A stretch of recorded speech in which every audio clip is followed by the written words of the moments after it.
Cat and Fox and Marionette walked and walked and walked. At last, toward evening, dead tired, they came to the Inn of the Red Lobster. "Let us stop here a while," said the Fox, "to eat a bite and rest for a few hours. At midnight we'll start out again, for at dawn tomorrow we must be at the Field of Wonders." They went into the inn and all three sat down at the same table.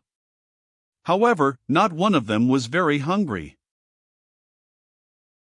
The poor cat felt very weak, and he was able to eat only 35 mullets with tomato sauce and 4 portions of tripe with cheese. Moreover, as he was so in need of strength, he had to have 4 more helpings of butter and cheese.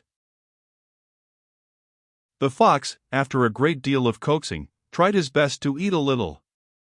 The doctor had put him on a diet, and he had to be satisfied with a small hare dressed with a dozen young and tender spring chickens. After the hare, he ordered some partridges, a few pheasants, a couple of rabbits, and a dozen frogs and lizards.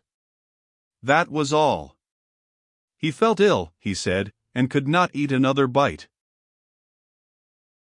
Pinocchio ate least of all.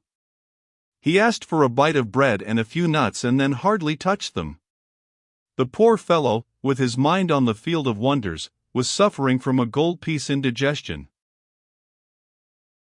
Supper over, the fox said to the innkeeper, "Give us 2 good rooms, one for Mr. Pinocchio and the other for me and my friend. Before starting out, we'll take a little nap. Remember to call us at midnight sharp, for we must continue on our journey." "Yes, sir," answered the innkeeper, winking in a knowing way at the fox and the cat, as if to say, "I understand." As soon as Pinocchio was in bed, he fell fast asleep and began to dream. He dreamed he was in the middle of a field. The field was full of vines heavy with grapes. The grapes were no other than gold coins which tinkled merrily as they swayed in the wind. They seemed to say, "Let him who wants us take us." Just as Pinocchio stretched out his hand to take a handful of them, he was awakened by 3 loud knocks at the door. It was the innkeeper who had come to tell him that midnight had struck. "Are my friends ready?" the marionette asked him. "Indeed, yes. They went 2 hours ago." "Why in such a hurry?" Unfortunately, the cat received a telegram which said that his firstborn was suffering from chilblains and was on the point of death. He could not even wait to say goodbye to you. "Did they pay for the supper?" "How could they do such a thing? Being people of great refinement, they did not want to offend you so deeply as not to allow you the honor of paying the bill." "Too bad. That offense would have been more than pleasing to me," said Pinocchio, scratching his head. "Where did my good friends say they would wait for me?" he added. "At the Field of Wonders, at sunrise tomorrow morning." Pinocchio paid a gold piece for the 3 suppers and started on his way toward the field that was to make him a rich man.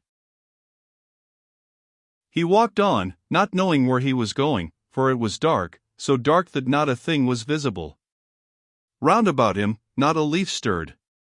A few bats skimmed his nose now and again and scared him half to death. Once or twice he shouted, "Who goes there?" and the faraway hills echoed back to him, "Who goes there? Who goes there?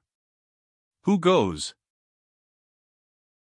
As he walked, Pinocchio noticed a tiny insect glimmering on the trunk of a tree, a small being that glowed with a pale, soft light. "Who are you?" he asked. "I am the ghost of the talking cricket," answered the little being in a faint voice that sounded as if it came from a faraway world. "What do you want?" asked the marionette. "I want to give you a few words of good advice. Return home and give the 4 gold pieces you have left to your poor old father who is weeping because he has not seen you for many a day. Tomorrow my father will be a rich man, for these 4 gold pieces will become 2,000. Don't listen to those who promise you wealth overnight, my boy. As a rule, they are either fools or swindlers. Listen to me and go home. But I want to go on. The hour is late.